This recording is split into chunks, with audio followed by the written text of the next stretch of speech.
things like that. So again, as you're looking for those service connections, here are two really good opportunities coming up.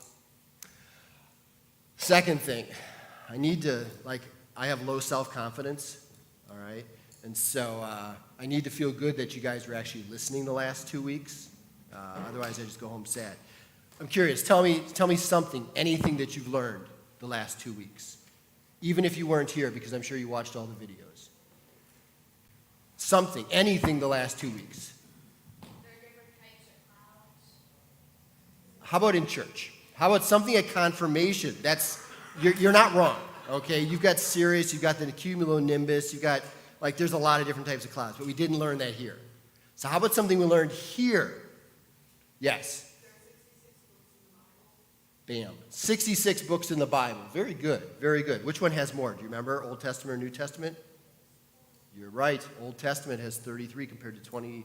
No, it's 39 compared to 20, whatever makes 66. Thank you. Yes, what else?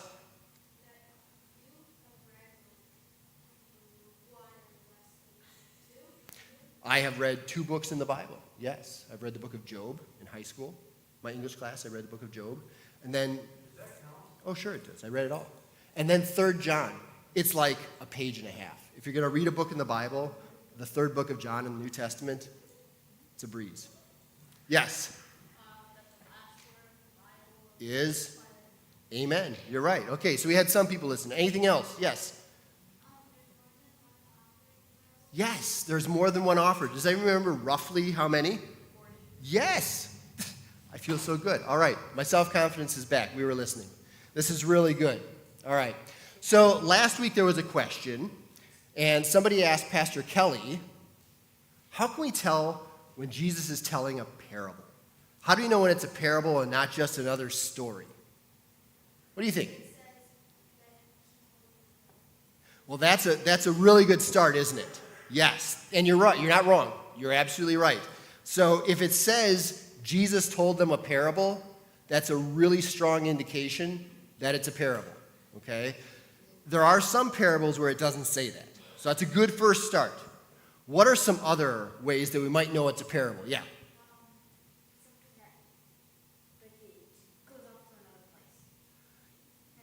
Kind of. I think you're absolutely right. Kind of, yes. But you're on the right track. Any other ideas? How do we know it's a parable? Yeah? Sometimes it is unrealistic, like a lot of stories are. But sometimes it is somewhat realistic. Prodigal son, pretty realistic, you know? All right. Yeah, you never know. You never know. All right, so we start with the Old Testament parables. How many of you are familiar with all the Old Testament parables? Well, that's right. There are no Old Testament parables. They're all in the New Testament, okay? So all of the parables appear in the Gospels. So that's a first step. 4 books of the Bible that are the Gospels. Does anybody know them? Matthew, Mark, Luke, and John, the name of my 4 kids. All right. This is similar to what you were saying earlier, right? And Jesus told a parable. Most parables start with a phrase that goes something like there once was. There once was a man with 2 sons. And it's not a limerick, but they usually start with there once was, or at one time there was a something or other. No names are used. So in every parable that Jesus says, there's no specific names, okay? So the Good Samaritan, the mustard seed, the Good Sower, the Good Shepherd, no names. It's not Fred the Good Shepherd, okay? What's that? Shepherd, but no names. Right. Yes. And that's more for us. We tend to name those that way so we can remember them, okay? Jesus didn't say this is the parable of the Good Shepherd. Right? It's just more so we can remember a little bit better. And then there's always a moral to the story. So there's a meaning behind it. So if you're ever wondering, is it a parable? If you can answer these 4 questions and they're all yes, then it's probably a parable. If the answer is no, it's probably not. What's that? Well, it's not in the Old Testament, it's in the Gospels. Then it's not. Parables are only in the New Testament, only in the Gospels, because they're only stories that Jesus told. It's a long book. Set of books. All right, so we are talking today about creation. Creation. It's one of my favorite topics. So the big question today is going to be, like, seriously, what can I really do to make a difference in caring for creation? And we'll talk about that in a little bit, all right? So when I say God's creation, what do you think of when I say God's creation? Yeah. The earth. Yes, that's a good place to start. Yes. Animals, absolutely. Us, that's an important part, right? What do you got? The world, also known as earth, or maybe bigger than earth, right? Could be, yes. What do we got?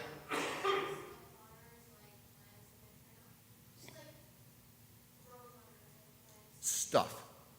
Yeah, stuff. Things on earth, right? Plants and moss and water and stuff, not animals, right? Because animals we already said. Absolutely. What else? Ooh, somebody read ahead. Very nice. Yes. Day and night. That's a part of our creation as well. All right, so when I say the creation story, what are we thinking? Has anybody heard the creation story before? You know, God created the earth. Has anybody heard that before? What do you think? What comes to mind when I say the creation story?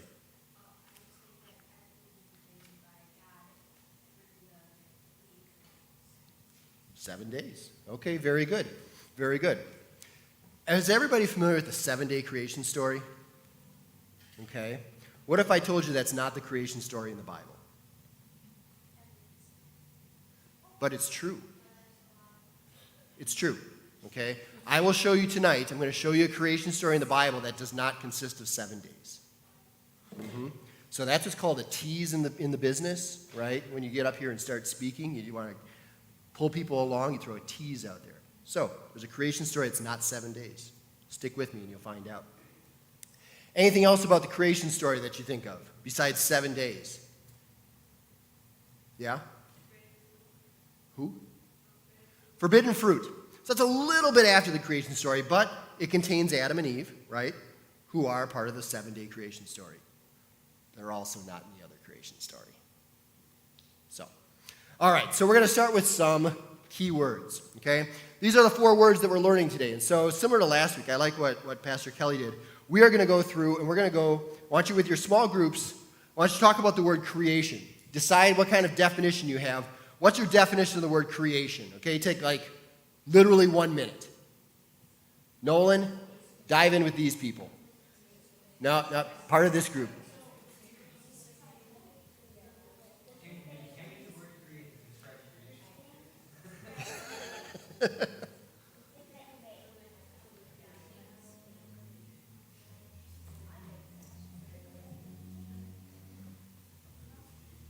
All right, who thinks they have a good answer? Definition of creation. Who thinks they have a good idea? Landry, what do you got? Things being made or built. It sounds like what I was hearing is pretty similar to a lot of groups. Okay, so our Webster's definition of creation is to bring into being the environment or surroundings, a creature or a living being. More or less, yes. Very good. To make something. Yep. All right, so that's an easy one. This one's a little bit harder. How many of you are familiar with the word chaos? It's kind of what happens here every Wednesday night, right? All right, so again, talk amongst your groups. What is the definition of chaos? What do you guys think?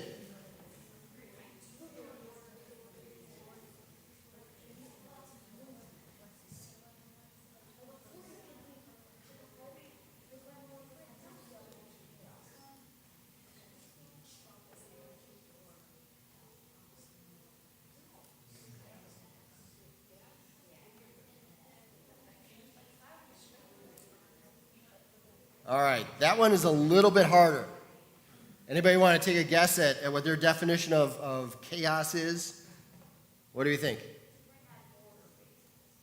Okay, so basically the opposite of order? Okay. What do we got? Ooh, crazy and unpredictable. Sounds like somebody I know. All right, what else? Any other definitions of chaos? All right. Again, we go back to Mr. Webster. The state of utter confusion, unorganized state of matter before the creation of distinct forms. So it's very good. You guys are right on. Very, very nice. All right, third word, order, as in there is order in the court. All right, this is not a verb. This is not to order pizza. Okay? So when God created the world, he turned it from chaos into order. And so I'm wondering, what is the definition of order? As in an adjective, I believe it is. I'm horrible. I'm good at math, really bad at English. I think it's an adjective. And don't tell me the opposite of chaos. That worked once. It won't work again.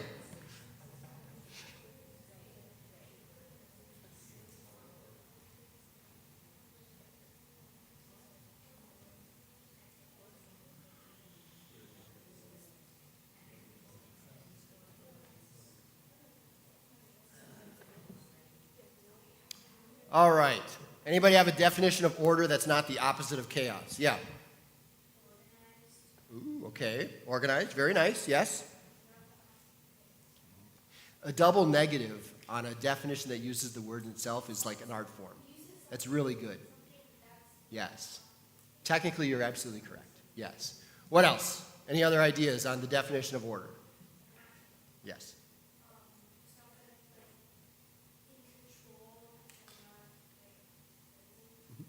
Very good. All right, we're a little bit more specific on this definition, and that is the arrangement or sequence of objects or events in time to arrange by putting persons or things in relation to another. Think about it. If you have your Matchbox car set, right, and you put it in order from biggest to smallest, right, you're kind of arranging it in a certain sequence, right? If you take the alphabet and arrange it in order, right, from beginning to end. So it's basically the arrangement in a sequence. And then the last word, this is the toughest word. So I'm curious, this is a big one. Stewardship. Go for it.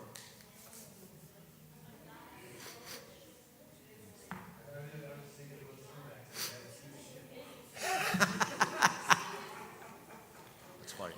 That really is funny.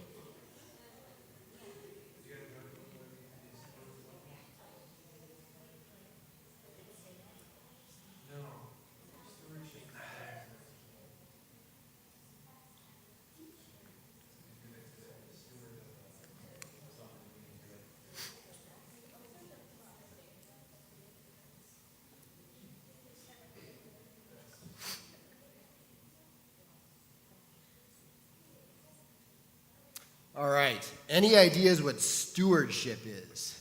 This is a tough one. What do you think? Taking care of people or things or objects. That's like a mic drop. That's awesome. That's really good. Yeah. Giving back to the community, taking care of things. It's interesting. If I ask the adults, we're having our stewardship campaign next week. What do you think stewardship is? Like, what's the first word that comes to mind, or the first couple words? Pledging, giving money, right?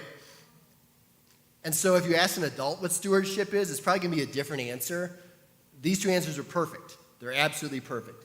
When we talk about stewardship, it's actually just that. It's the careful and responsible management of the resources that have been given to our care. And what are those resources again? We used one word at the very beginning to talk about that. Starts with a C, ends with a shun. Creation, very good. So we are entrusted with the careful and responsible management of creation. So we're going to talk today about the book of Genesis. How many know where the book of Genesis is in the Bible?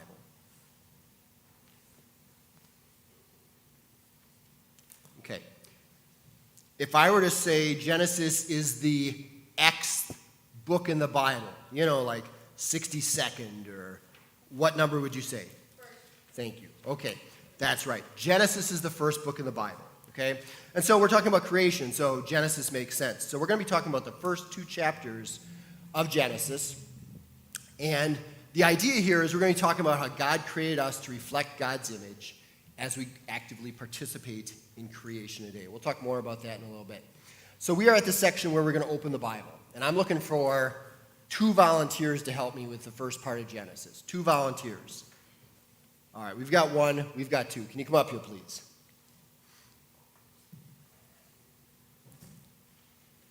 Okay, we're going to play tennis a little bit. We're going to bounce back and forth.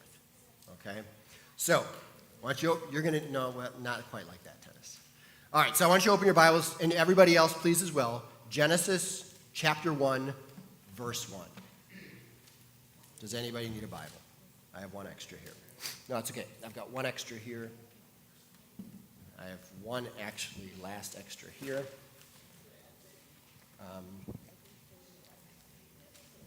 Figure out how to share. I want you looking on. All right, Genesis chapter 1. So I'm going to let you start, okay? But you're not reading the whole thing because it's long. It's super long. So we're going to alternate days, okay? So you're going to read until we get to the first day, and then you're going to read the first day, and you're going to read the second day, and so on. Do you want to hold this, or you want me to hold it for you? Want to stand up here so everybody on TV can see you? All right, go ahead. In the beginning, when God created the heavens and the earth was a formless void, and darkness covered the face of the deep, while a wind from God swept over the face of the waters. Then God said, "Let there be light," and there was light. And God saw that the light was good, and God separated the light from the darkness. God called the light day, and the darkness he called night. And there was evening, and there was morning, the first day.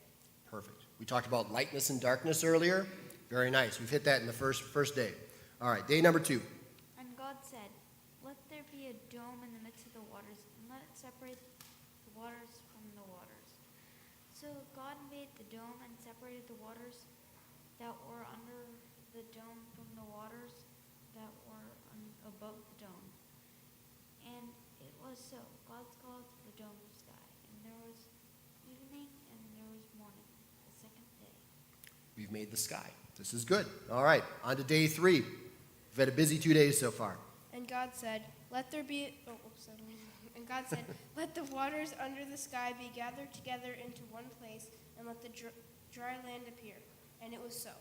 God called the dry land earth, and the waters that were gathered together he called seas. And God saw that it was good. Then God said, "Let the earth put forth vegetation, plants yielding seed, and fruit trees of every kind on earth that bear fruit with the seed in it." And it was so. The earth brought forth vegetation, plants yielding seed of every kind, and trees of every kind bearing fruit with the seed in it. And God saw that it was good. And there was evening and there was morning, the third day. Okay. Day 3. It's the day of vegetables. Not my favorite day in the world, but still important. Well, fruits are good. I guess vegetables are too. We do. And dome said, Loud and proud. and Bill. God said, "Let there be lights in the dome of the sky to separate the day from the night, and let them be 4 signs, 4 seasons, and 4 days and years, and let them be lights on the dome of the sky to give light upon the earth." And it was so. God made the 2 great lights, greater light to rule the day, and the lesser light to rule the night, and the stars. God set them in the dome of the sky to give light on the earth, to rule over the day and over the night, and separate the light from the darkness. God saw that it was good. And there was evening and there was morning, the 4th day. Perfect. You have the sun and the moon. Those are important. Okay, day 5. And God said, "Let the waters bring forth swarms of living creatures, and let birds fly above the earth across the dome of the sky." So God created the great sea monsters of every living creature that moves, of every kind, with which the waters swarm, and every winged bird of every kind. And God saw that it was good. God blessed them, saying, "Be fruitful and multiply, and fill the waters and the seas, and let the birds multiply on the earth." And there was evening and there was morning, the 5th day. Day of the animals. Very good. All right, we're on to day 6. Loud and proud. And God said, "Let the earth bring forth living creatures of every kind, cattle and creeping things, and wild animals of the earth of every kind." And it was so. God made the wild animals of the earth and every kind, and the cattle of every kind. It was everything that creeps upon the ground of every kind. And God saw those, it was good. Then God said, Let us make humankind in our image, according to our likeness, and let them have the dominion over the fish of the sea, and over the birds of the air, over the cattle, all the wild animals of the earth, and over every creeping thing that creeps upon the earth. So God created humankind in his image. In the image of God he created them. Male and female he had created them. God blessed them. And subdue it. Have dominion over the fish of the sea, and over the birds of the air, over every living thing that moves upon the earth. God said, see, I have given you every plant yielding seed that is upon the face of the earth, and every tree with seed in its fruit. You shall have them for food, and every beast of the air, and every bird of the air, beast of the earth, and every bird of the air, and to everything that creeps upon the earth.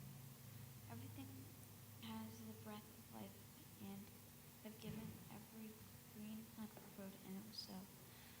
God saw everything that he made, and indeed it was good. And there was an evening, and there was morning, the sixth day. That's a long day. That's a full day. Has anybody had a full day like that before? Probably not. Okay. So we're heading in the home stretch. Thus the heavens and the earth were finished, and all their multitude. And on the seventh day God finished the work that he had done, and he rested on the seventh day from all the work that he had done. So God blessed the seventh day and hallowed it, because on it God rested from all the work that he had done in creation. These are the generations of the heavens and the earth when they were created. Perfect. Thank you both very much. Nice job. Nice job. How about a little round of applause? Not just a golf clap, yeah, very nice. Okay, that was great. Very good. So that is the traditional Bible story that we're used to seeing, right? The creation story, okay? Does somebody have a Bible I can borrow? I loaned out my last two. Thank you. You can share. All right, so I'm going to read what's commonly referred to as the other creation story. Okay, remember I was telling you the creation story that doesn't include 7 days? So in Genesis chapter 2, I want you to find Genesis chapter 2, verse 4. Okay? The heading up here says what? Yeah, I stole your Bible, I know. Another account. Who knew there were 2 creation stories in the Bible? Who knew? See, we learned something. Next week when I ask you what you learned, 2 creation stories. Okay? All right, so I'm just going to read through this real quick. I went to the eye doctor today because my arms aren't long enough. I can't. My eyes are failing. So anyway, in the day that the Lord God made the earth and the heavens, when no plant in the field was yet in the earth, and no herb of the field had yet sprung up, for the Lord God had caused it to rain upon the earth, and there was no one to till the ground. But a stream would rise from the earth and water the whole face of the ground. Then the Lord God formed man from the dust of the ground and breathed into his nostrils the breath of life, and the man became a living being. That's it. That's the creation story. It's not as exciting, right? I mean, so you can see why they do the first one a lot, all right? What's missing in this one?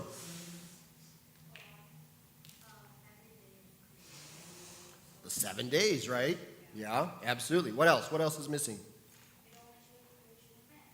And we got water, streams, got some hills. Right? Okay. What else? What else are we missing?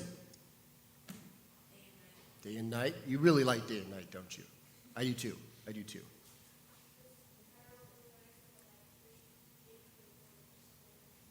Yeah, we're missing some animals too. There's a lot missing in this story. So which one is right? Thank you. Which creation story is right? Somebody who hasn't talked yet. Which creation story is right? What do you think? Neither is right. Well, that's a bold move. Okay. Or both you say are right? That's an interesting take. Okay, we'll talk about that. What? Which is right?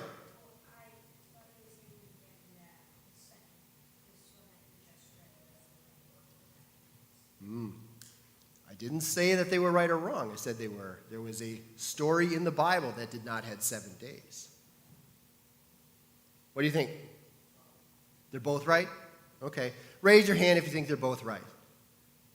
Raise your hand if you have no idea and you're just raising your hand because everybody else is. Yeah, okay.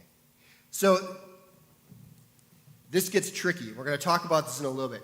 They are both right, but there's another story that's kind of right too. And so the creation's weird. Creation's hard, okay, which is why we spend a whole week on it. So the 2 most important verses in here at least that we're going to talk about this week, hopefully in your small group, are number one, God was created in our image, or actually just the opposite. We were created in God's image, okay? So chapter 1, verse 27 says we were created in God's image.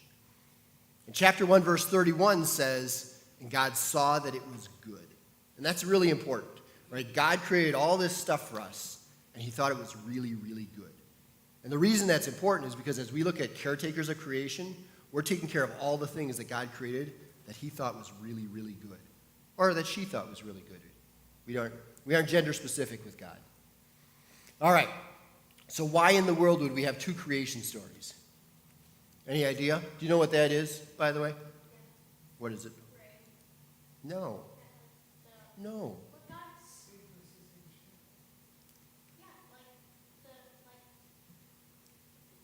Old man is? The one on the right. All right. God and Adam. It's God's creation of Adam. This is on the Sistine Chapel in the Vatican City in Rome. All right, so when we talk about two creation stories, why in the world do we have two creation stories?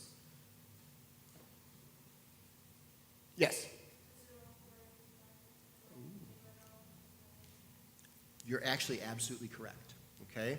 So when something takes place at school, right, you have all these people that saw what happened. You ever have that, right, where you and your friends say, I saw what happened, and you compare your stories. Are they ever the same exact story? Well, you're lucky then. Most often they're not, right? Because as we look at things, we see different things. And so because there are different contributors to the Bible, we have different versions of what happened.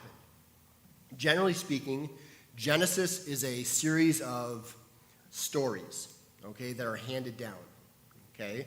We believe them to be true, but they are a series of stories that are handed down. And as those stories are handed down and translated from generation to generation, you get different takes on them. And so these are the two different takes that you have from different people who handed down those stories, okay? So as importantly, how many of you have in school something called science class? Still happening, okay. Anybody heard of the Big Bang? Okay, so we're in church, right? We just read two stories about how creation's, and then we got somebody, Mr. Smith in science class telling us that there's this thing called the Big Bang, and that's how the earth was created. Have you heard about that? Okay. So who's right? Yes.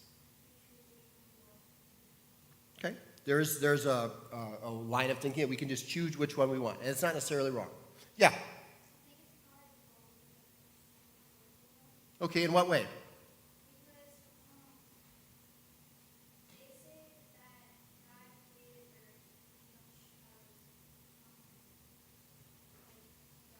Mm-hmm.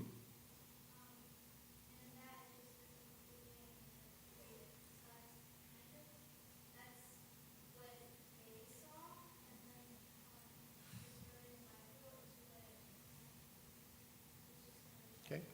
So it might be two different ways of looking at the same thing again. What else? That's when God created the Big Bang. That's a really good way to look at it. Yes. Don't hate me, but I kind of agree a little bit more with Mr. Smith. Uh-oh. We have somebody in church saying science is right. Yeah. All right. My mom's a science teacher. That's tough, right? All right. Does anybody know what the word numerology means? Yes, it's the study of numbers, okay? So there is something called numerology, and numerology is basically the representation of numbers. It's numbers having a meaning, okay?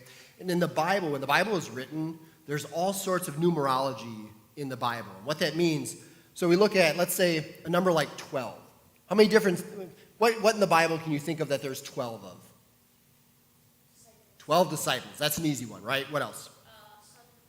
Sons of Abraham, absolutely, very good. Those are the two most common ones, right? 12 appears in the Bible all the time, okay? Were there actually 12 disciples? Well, probably. But 12 actually has a certain meaning to it. Anytime you see the number 12, it talks about God's authority, okay? Yes? Yes, kind of. Harry Potter has numerology as well, Not the same numerology, but it has numerology. Yes. So 12 is a number that you see. 40 is another number to see. Where do we see the number 40 in the Bible? Yep. You're not wrong, but that's not actually numerology. That's just a fact. So where in the Bible do we see the number 40? It was raining a lot the other night. It's a hint. Yeah. I'm copying this from whoever said that back there. 40 days and 40 nights from Noah's Ark. Yes, Noah's Ark. It rained for 40 days and 40 nights, right? Jesus was tempted in the wilderness. Want to guess how long? 40 days. And 40 nights. Absolutely. 40 days of Lent. Did Jesus actually sit in the desert for 40 days and 40 nights? No, probably not. Did it actually rain for 40 days and 40 nights? No, it actually didn't. Because 40 has a certain meaning. When you see 40 in the Bible, it means a really long time, a generational time. Okay? All right, so now we get to our favorite number. 7. 7 also has meaning, okay?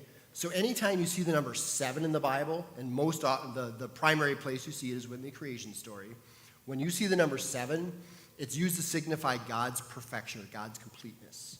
And so when we read that the world was created in 7 days, it doesn't actually mean that the world was created in 7 days. Okay? That's a tough one for some people, okay? Because a lot of people like to take the Bible very literally, and that's not to say wrong, but there are symbols or again, numerology in the Bible that we know to be fairly accurate. And so when we say 7 days is the creation story, it's actually I'm so old, I'm forgetting words. It's basically a way to say that God saw that whole creation as his perfection. Okay? And so in that way, we can say there are, in some ways, 3 creation stories, right? We have our 2 creation stories in the Bible. We have this Big Bang science, and it all works together. There can be a Big Bang. It's similar to what you said earlier. There can be a Big Bang, and God can still be involved in all of that creation. Okay? So the Bible isn't necessarily right or wrong. God did create all of these things, and science isn't necessarily right or wrong. You can find a way to mix the two of them. All right? What about dinosaurs? So dinosaurs are creation. They just aren't creation that's with us anymore.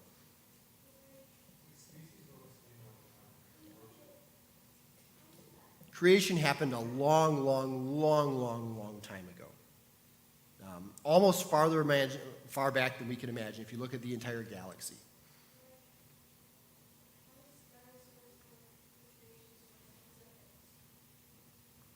Dinosaurs are part of the creation story.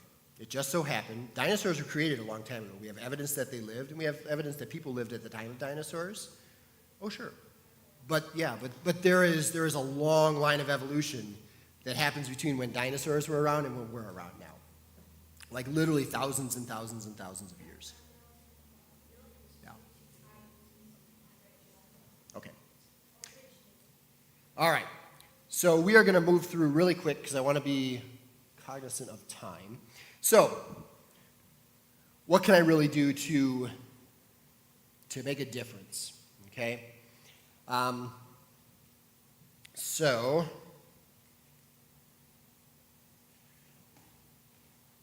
texts from your children when you're standing up in front of people, no good. I have to let them know, like, don't text me unless it's an emergency. So what is creation? Creation's all kinds of stuff. It's little bugs, right? It's little pointed anteaters. It's lizards. It's big elephants. But it's more than that, right? I mean, you look at all these things and you say, how could God not exist? With the amount of amazing things that are in our world, right? And that includes people. Think about the diversity and the different types of people that exist and how complex and intelligent we are. The entire galaxy, you go back at how far that is. Like, this just doesn't happen on accident. And so when I think about what can we really do to make a difference, what are some things that come to mind? What can we do to make a difference caring for creation? Any ideas? Yeah. Don't litter. That's a good one. Yes. Recycle, absolutely.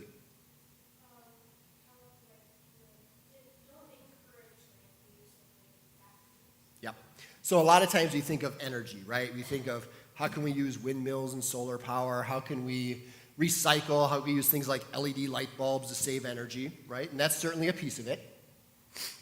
We can help with God's creation as far as animals, taking care of animals, rescue pets, things like that, right? We can look at things like nature. We talk about cleaning up, planting trees is a way to do it, okay? And then when you think about God's creation, there's also the people aspect. And so taking care of God's creation is more than just taking care of the ground and the air, and it's taking care of all the things around that, and that includes us as well. And so I guess the thing I'll leave you with is it's hard for one person to make a difference, and so the expectation isn't that you all walk out and like clean a mile's worth of roadside, but you can take care of God's creation by being nice to one another, right? And so if you're looking for simple things to do, that is probably the easiest thing you can do, because that is, again, what God asks us to do. All right, quiz show. Oh, yeah.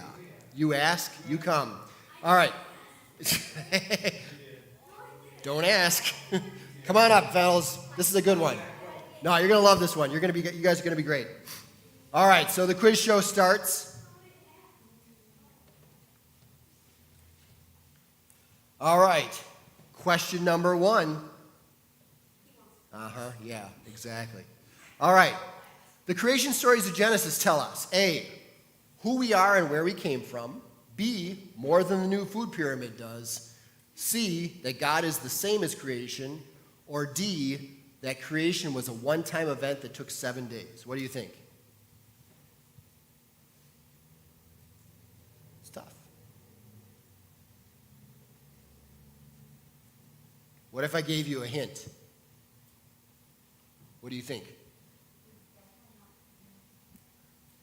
Well, you're right.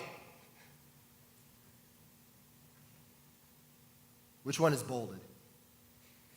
Yeah. What's the answer? Come on. A, there we go. Okay, it was a good hint. It was a good hint. Nice job. Yeah, so it tells us who we are and where we came from. That's the only hint I'm giving you. All right? All right, question number 2. God saw everything that was made, and indeed, it was just, so-so. False. Very good. All right. Yes, it was false. Okay, moving on to the next one. Human beings are given a special place in God's creation, which means A, they have a heavy responsibility. B, they can just ruin things at their leisure. C, they are pangolins, which is an animal, I think. Or D, they are free of any responsibility. What do we think? Is it A? Is it A? You're darn right it's A. Very nice. Yes, absolutely. It's a heavy responsibility. God gives us a responsibility to take care of earth. But C would have been wrong. There we go. All right. The day of rest is called the Sabbath. Is that true or false? I don't know. True. Very good. Very nice. Yes, it is true. It is true. All right. We have 4 more. Question number 5. God brought order out of chaos in the creation, proving once and for all that A, God can now order us around. B, it was tough getting those oceans to behave. C, chaos will never win over God. Or D, creating the universe wasn't very hard to do. You can't have your teammates answer all the questions. What do you think?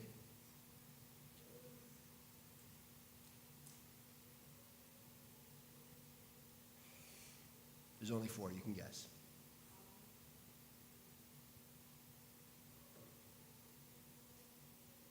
A, B, C, or D. There we go. All right, very nice. Very nice. So yes, C. Chaos will never win over God. Number 6. God rested in the middle of the creation week. It was just too much. True or false? The middle of creation. No, it's false. That's right. Well, we all would, except for God. All right, created. This is a really tough one, so I'm going to let you answer as a group. Created in the Hebrew language is a verb reserved for God's action, not people's activity. Do you think that's true or false? Is created in the Hebrew language just for God? Of course we didn't. If it was easy, anybody could do it. We give it to the smart people. True or false? I think it might be true, actually. But you haven't studied Hebrew, so that's fair. It's a fair miss. All right, last one. We are made in God's image. And that means A, God must be really good looking. B, we were created to please God and to do God's work in the world. C, God could use a makeover. Or D, we have the same powers as God. Okay, you think it's B? No, B. B. Tough luck. No, I'm afraid no, that's actually not true. It's funny, but it's not true. So yes, B, we are created to please God and to do God's work. So, all right. Very nice, very nice. It is B. All right. You guys can have a seat. Thank you very much. All right. So we are going to take a break. Everybody can go head off to your rooms. Thank you very much. And any questions before we head out? Awesome. Okay. Have a fun night, everybody. Have a good time in your groups, and we'll see you in a little bit.